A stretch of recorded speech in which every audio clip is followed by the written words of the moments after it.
Welcome to Lingua Latīna tutorials with Mr. K, Pensum D. This video helps explain the grammar and syntax for chapter 20 of the Lingua Latīna per se Illustrāta series. It is meant to accompany the Latina Disco text available from Focus Bookstore and the Pensum D worksheets available from 50%latin.blogspot.com or christianlanguage.com. Let's get into the text. We're going to start in line 6, or lines 5 and 6, where we have infans neque somno neque cibo carrera potest. So a baby is able to lack neither sleep nor food, is able to go without. So this word carrera, to go without, to be without, means or takes what we call an ablative of separation, to be away from food, to be away from sleep. So carrera, we would say, takes the ablative, and the kind of ablative it takes is the ablative of separation. That's why you have ablative cibo and ablative somno.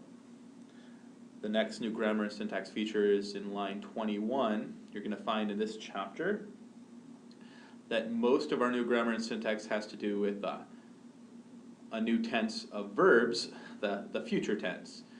You now, in this chapter, will have encountered 3 Latin tenses, 3 of the 6.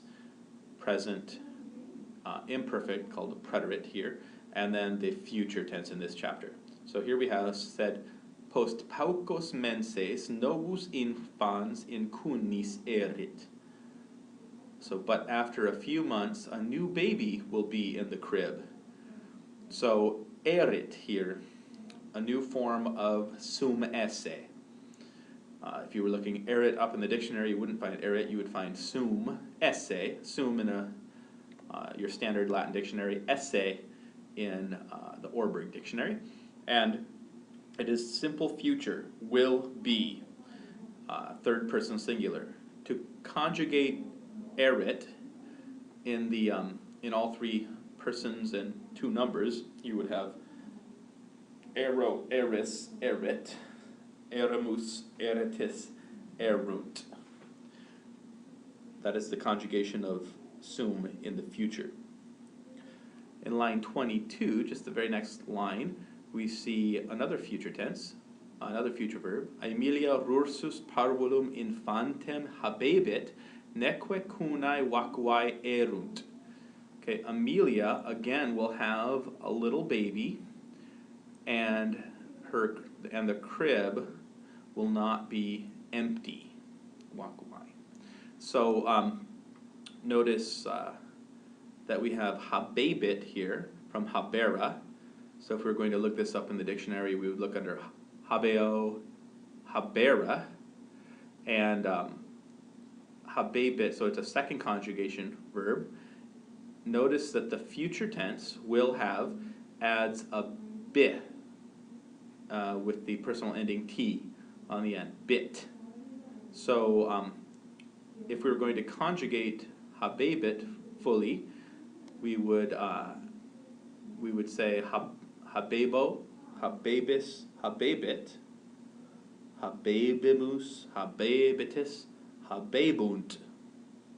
So the endings for the first and second conjugations in the future are bo, bis, bit, bimus, bitis, bunt for the active voice. Notice I said for the first and second conjugations for era verbs. It's like for verbs like laudara and habera here. We're going to see that in other conjugations, the third and fourth conjugations, the future does not use the same endings. It's the one tense that gets a whole new set of endings for the third and fourth conjugations. So the next feature I want to point out is a first conjugation verb and the way that it conjugates. And here we have pater infantem suum in manibus portabit eumque non minus amabit quam mater.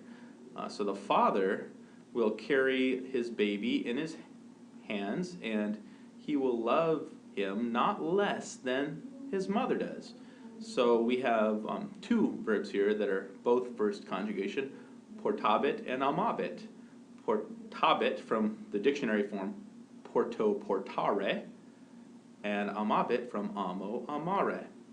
So if we were going to conjugate portabit in the future, active, we would have portabo, portabis, portabit, portabimus, portabitis, portabunt. So in line 32, you will see an example of a third conjugation verb in the future. And here we have, starting with infans, infans igetur parentibus suis dicet, mamma tata. So therefore the baby will say to his parents, mama and tata, or mama, dada in English. So dicet from dicera, dico, dicera, that short E in the third conjugation in the future, rather than getting a set of endings bo, bis, bit, bimus, bitis, bunt, the third and fourth conjugations get the endings ace, et, amus, atis, ent. And so to fully conjugate dicera in the future active, we would get dicam, dicase, dicet, dicamus, dicatis, decant. In line 31, we see the future of possum, posse, to be able, and so we'll start with just neque here. Neque enim infans ipsa nomina patris et matris dicera poterit. For the baby will not be able to say the names themselves of father and of mother. That's why he's going to have to say mama and tata, because he can't pronounce mother and father. So the word poterit, notice that you see the erit. We've just met the future of sum before. And here we see that for possum, posse, to be able, it forms, it's a conjunction of pot plus ero, eris, erit, erimus, eritis, erunt. So to fully conjugate possum in the future, we would say potero, poteris, poterit, poterimus, poteritis, poterunt. The next grammar feature is in line 36. And here we have ducetur. You should recognize this passive ending tur. We'll start reading the sentence up here in 34. Initio pater eum sustenebit ac manu ducet, mox vero, infans solus ambulare incipiet, neque a parentibus sustenebitur, neque manu ducetur. So we have, at the beginning, at first, the father will hold him up and will lead him by the hand. But soon the baby by himself will begin to walk and will not be held up by his parents and will not be led by his hand. So here we've got actually two passives here to point out, sustenebitur and ducetur. Both of these are future passives. So just as you can have a future active, he will hold up, he will sustain, the subject could be the one being sustained in the future or held up in the future. So he will be sustained, or in this case, neque sustenebitur, he will not be sustained or held up. The passive endings of the future are bor, burbis, bitur, bimur, bimini, buntur. So if we were going to fully conjugate this second conjugation verb, sustenere, we would have sustenebor, sustainaberis, sustainabitur, sustainabimur, sustainabimini, sustainabuntur. Meaning I shall be held up, you will be held up, he, she, it will be held up, etc.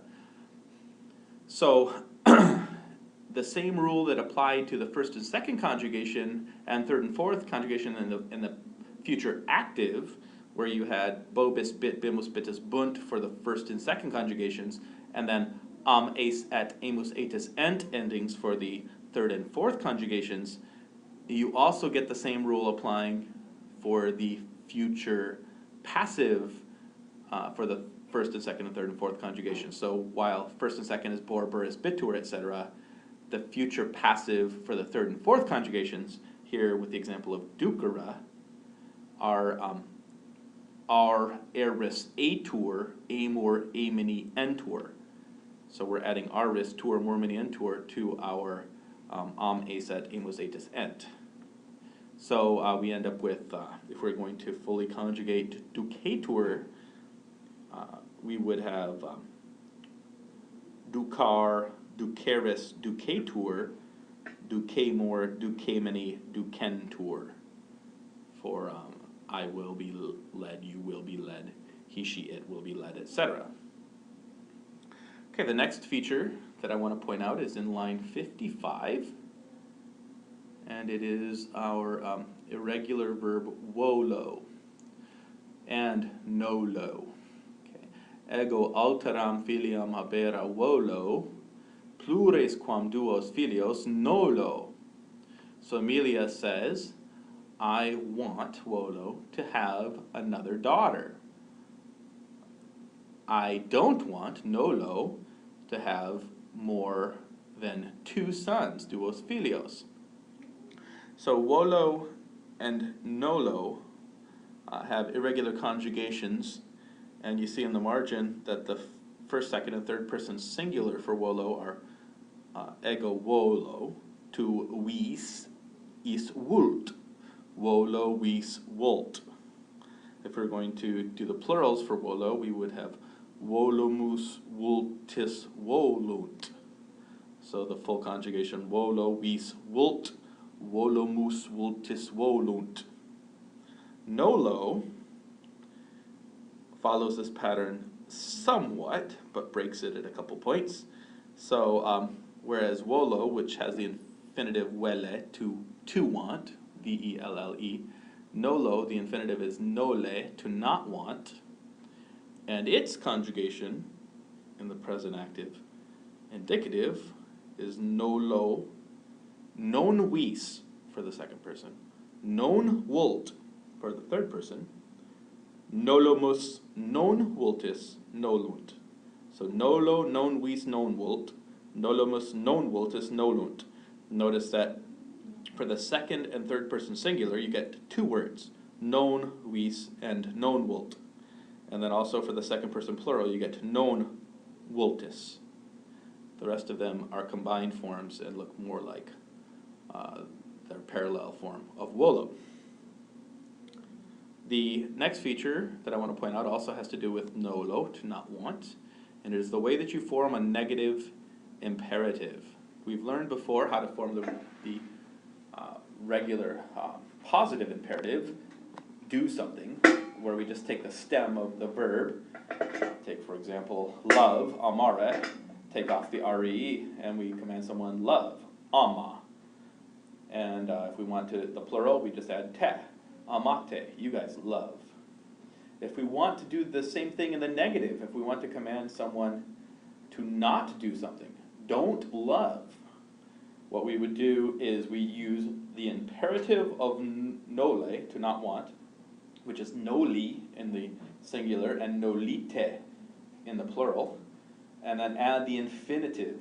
So for don't love, we would have noli amara, or plural, nolite amara. Notice that the infinitive doesn't change. And literally what you're saying is, don't you dare want to love. Or you guys plural, don't you dare want to love. And here in this example in line 69 we have Julius who says, noli avere tecum colloqui volo. So he says, don't leave, habira. Literally, don't you dare want to leave. But we would translate it as, don't leave. I want to talk with you. Colloqui tecum volo. I want to talk with you.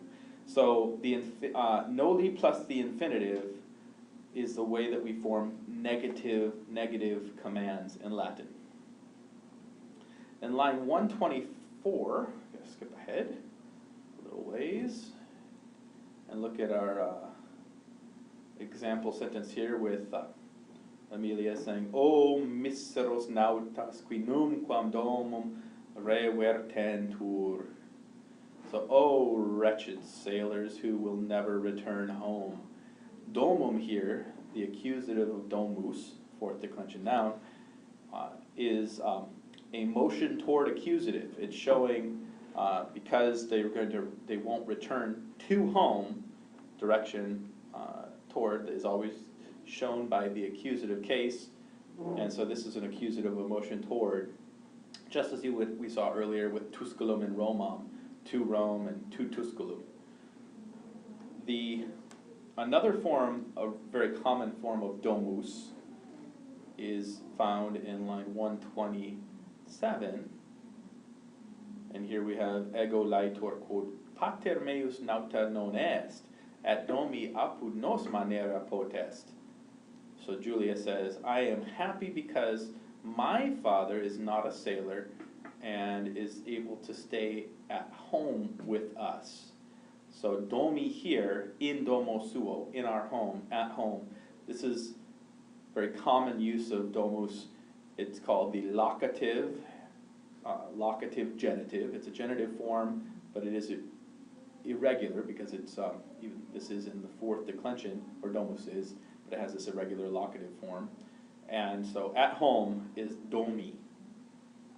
Now the full declension of domus, because again it is irregular, you'd expect the us, and then us, ui, u endings for the singular, but instead you get domus, domum, domi, the genitive, domui, and then domo for the ablative, and then the plural, domus, domos, and domorum, domibus, domibus. So you get a couple of forms that you would not expect in the fourth declension. So you need to memorize that full declension of domus, as we saw in the last chapter. Line 130 has a form of vos. We see necesse est mihi cras rursus a vobis discedera, nec vero in terras alienas ibo ut nauta.